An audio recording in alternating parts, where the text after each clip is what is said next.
Julien, je suis violoncelliste à l'Orchestre Padoue. Alors déjà c'est un peu une histoire familiale, donc pour moi c'était assez évident, voulant faire de la musique et principalement de l'orchestre, c'était assez évident que je me destine à rentrer dans cet orchestre.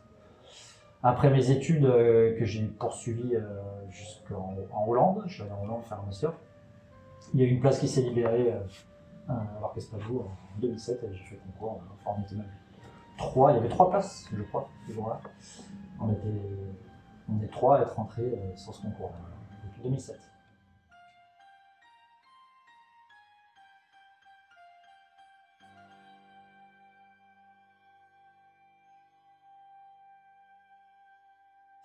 Déjà, il y a une approche très analytique de la musique, que ce soit sur le plan de la partition, mais aussi sur le plan de l'écoute.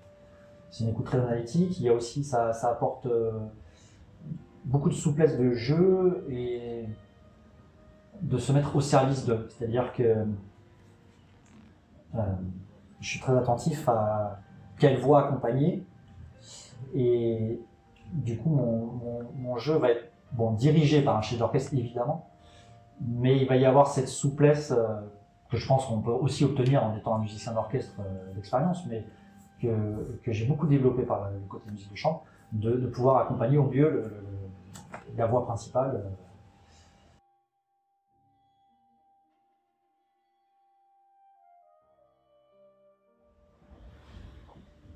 Quand j'étais gamin, j'aimais bien me mettre à côté des enceintes d'une chaîne, par exemple, pour ressentir la vibration des sons. Et je ne mettais pas le son fort, mais même avec les basses, etc., ça suffisait pour qu'on ressente les vibrations. Et ça, c'est quelque chose qu'on a quand on est sur scène au milieu de l'orchestre, que j'adore. Si je pouvais faire un parallèle, c'est un peu comme être rentré dans un film. Quand on regarde un film, ce serait comme si on était passé de l'autre côté de la toile et qu'on était dans le film.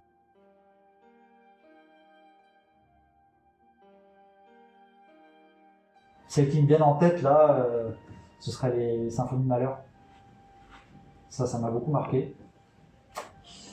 Ça c'est sur le plan symphonique. Mais après, comme un Padoue, on fait quand même beaucoup de choses variées. Il y a des séries aussi qui sont beaucoup plus légères, mais que j'ai adoré. Par exemple, l'économie musicale, le Châtelet, c'est des moments de vie et de partage et de joie qui me resteront gravés pour tout le temps.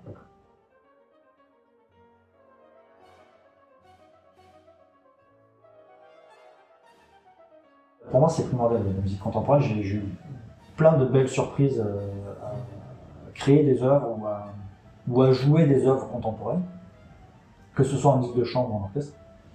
Et il y a vraiment des vrais talents. Des génies, il y en a eu par le passé, mais il y en a aujourd'hui, il y en aura dans le futur aussi. Donc il faut aussi les découvrir, ces talents-là, et les représenter et fixer leur œuvre pour qu'elle soit jouée aussi dans les décennies à venir.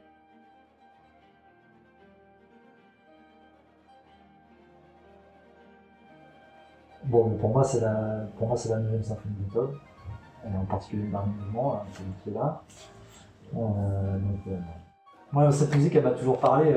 Il n'y a même pas besoin de mettre de texte dessus pour qu'on ait le sourire, quoi.